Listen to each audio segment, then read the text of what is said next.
আপনারা নেতৃত্ব দিতে চান, আপনাদেরকে জনগণের মধ্যে যেতে হবে। বাংলাদেশ জাতীয়তাবাদী দল বিএনপি টালমাটাল রাজনীতির মাঠে লড়াই সংগ্রাম, ক্ষমতার পালাবদল আর দমন নিপীড়নের পথ পেরিয়ে দলটির বয়স এখন প্রায় অর্ধশতক।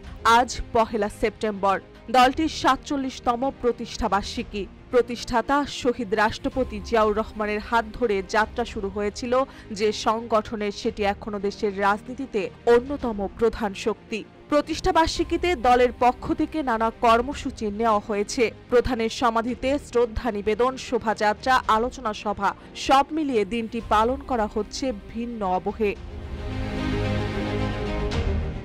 1978 সালে বহুদলীয় গণতন্ত্রের অধিকার নিয়ে বিএনপি গড়ে তুলেছিলেন জিয়াউর রহমান। শুরু থেকেই দলটি হয়ে ওঠে লাখো কর্মীর আশ্রয়। 1 বছরের মাথায় জাতীয় নির্বাচনে জয় পেয়ে রাষ্ট্র ক্ষমতায় আসাও সম্ভব হয় তাদের। তবে 1981 সালে জিয়াউর রহমান হত্যার পর নেতৃত্বের ভার এসে পড়ে খালেদা জিয়ার কাঁধে। আপোষহীন সংগ্রামী ভূমিকার কারণে তিনি হয়ে ওঠেন সামরিক শাসন বিরোধী আন্দোলনের মুখপাত্র। তার নেতৃত্বেই 1991 সালে বিএনপি সরকার গঠন করে দেশের সংসদীয় গণতন্ত্র পুনঃপ্রতিষ্ঠা করে। 2001 সালেও আবার রাষ্ট্র ক্ষমতায় আসে তারা। এরপর নানা সময় রাজনৈতিক প্রতিপক্ষের দমন নীতি, আন্দোলনের ব্যর্থতা ও নেতৃত্ব সংকট দলটিকে কোণঠাসা করেছে।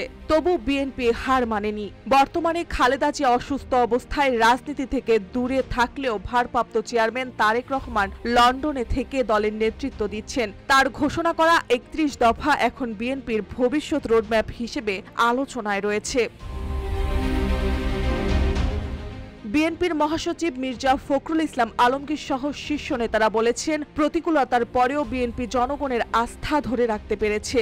স্বাধীনতা ও সার্বভৌমত্ব রক্ষার প্রশ্নে দলটি সবসময় আপোষহীন। 47 বছরের পথ চলায় বিএনপি কখনো ক্ষমতায়, কখনো কঠিন বিরোধী রাজনীতিতে থেকেও দেশের প্রধান শক্তি হয়ে আছে। প্রতিষ্ঠার দিনটিতেই তাই প্রশ্ন একটাই, আসন্ন দিনগুলোতে কি আবারও জন আস্থার ভোটে রাষ্ট্র ক্ষমতায় ফেরা সম্ভব হবে বিএনপির?